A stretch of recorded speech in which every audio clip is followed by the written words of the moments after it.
Hey, welcome back. It's me. And in this video we're gonna do part 4 of Harry Potter. So if you've been following along, that means you're now going into your 3rd year at Hogwarts. You were with Professor McGonagall, who was telling you about your new defense against the dark arts teacher. His name was Gilderoy Roy Lockhart, and she said he was an expert on all things related to dark creatures.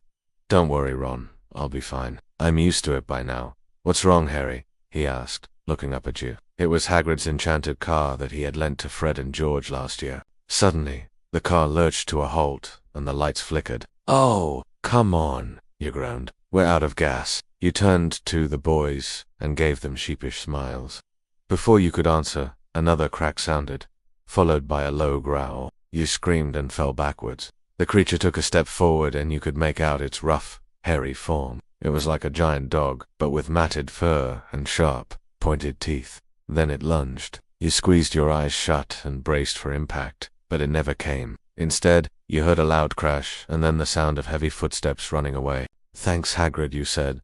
See you later, he called back. You turned and saw that it was Draco Malfoy along with Crabbe and Goyle. Oh, I'm sure you have something to say, you said sarcastically. Oh yeah, and what lesson would that be? Draco asked, his eyes gleaming with mischief. That's none of your business, Ron snapped. It's my business, if it involves you, Draco retorted. I think it's time we had a little chat, he said, turning towards you. Oh no, I'm sure you do, you said flatly. Well, maybe I'll pay you a visit later, then, Draco said with a smirk. Maybe I will, you replied, watching him walk away. Yeah, I do, he replied with a sneer, and I'm not afraid to say it. You stared back at him defiantly, waiting for him to continue.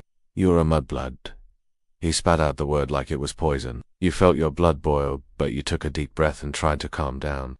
That's not very nice, Draco, you said evenly. You all raced through the corridors until you reached the Gryffindor common room. You turned and saw that it was Ron, his face red with anger.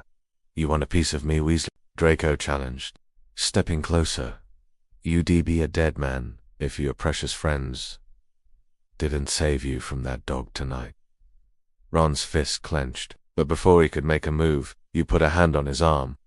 Let it go, Ron. It's not worth it, you said. But Ron wasn't convinced. You collapsed onto a nearby couch, exhausted and hungry. You were just about to head up to your dorm when you heard a voice. They both mumbled a good night, and you headed up to your dorm. You bolted upright in your bed and gasped. Was it a nightmare? No, it was real. Someone was screaming your name. You stumbled out of bed and ran to the window. What was happening? Then you saw it. A blur of yellow zoomed past the window and crashed into the Whomping Willow. The willow was thrashing violently, its branches beating against the ground. You watched in suspense as the blur emerged from behind the tree. It was the enchanted car. But how had it gotten there? And why were they crashing into the willow on purpose? And more importantly, how could you stop them? To find out, click here to watch part 5. Or if you want to start from the beginning, click here. Thanks for watching and see you next time. As you lay in your bed, you couldn't help but feel on edge. You knew that Draco was out there somewhere, waiting for his chance to strike. You tossed and turned for a while, but eventually you drifted off to sleep. You could feel your heart pounding in your chest as you huddled closer to Ron and Harry. Why, then, you saved us, Harry said, his voice filled with awe. What did you do? You asked, still shaken from the encounter. You just stood up to that big dog and it ran away, Ron explained.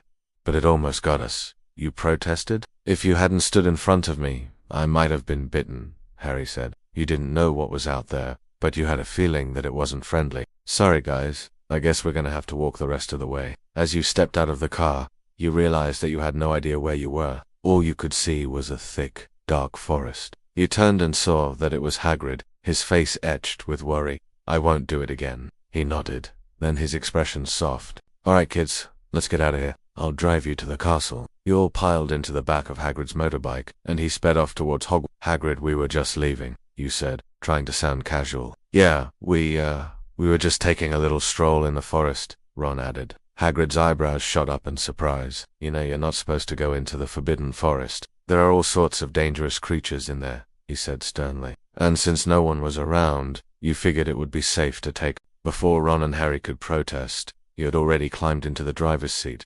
YN, what are you doing? That car is dangerous, Ron said as he helped Harry into the passenger seat. I know how to drive it. Come on, guys, hop in. We'll be at Hogwarts in no time, you said with a grin, starting up the engine. We have to get off this train.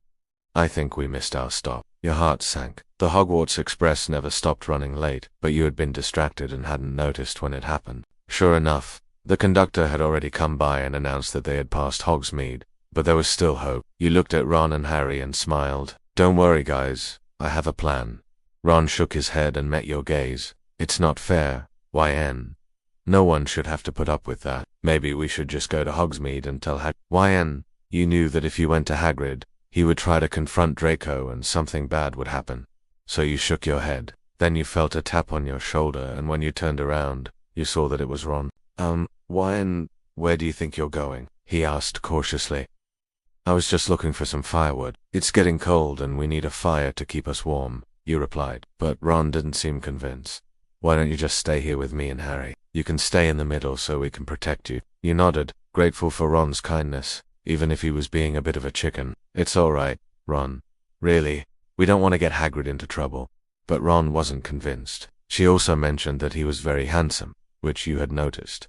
He was wearing a velvet smoking jacket, and every so often his sleeve would slide up to reveal a very muscled arm. McGonagall turned to look at you, and you quickly lowered your eyes. You knew that she was trying to find someone for you to date, someone like Dean or Seamus, but you really couldn't consider dating anyone right now. Even though you were only 13 years old, you had gone through enough trauma to last several lifetimes, and you just weren't interested in boys. If not, well, maybe just start from the beginning and then come back here. But either way, let's get started. The train was pulling out of the station, but you weren't with Ron and Harry this time. Suddenly, the compartment door opened, and Draco Malfoy stuck his head inside. Hey, Granger, he sneered. Did you know there was a new word for the summer? He looked over at you and his face twisted into a sneer.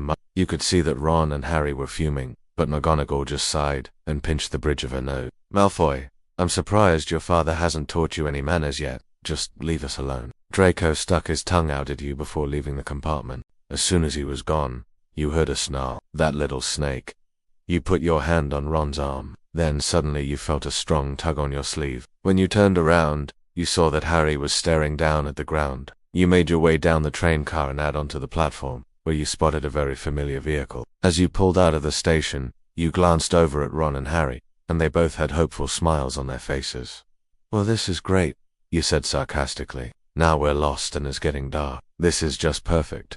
Just then, a loud crack echoed through the trees, and you all jumped. What was that? Harry whispered, his eyes wide with fear. Then suddenly, a pair of glowing green eyes appeared in the darkness. When you opened your eyes, you saw that Ron and Harry were both staring at you with admiration. Then suddenly, you all heard a familiar voice. There you are, you stupid kids. I've been looking everywhere for you. You all nodded, knowing that he was right. I'm sorry, Hagrid, you said. As you approached the castle, you could see that the drawbridge was down and the gates were open. Well, look what the cat dragged in. Oh, I don't think it's nice to call your friends names either, said a familiar voice. No, he's right, YN. He needs to learn a lesson, Ron said, taking a step towards Draco. Then you turned to Ron and Harry and sighed. Good night. You woke up to the sound of screaming.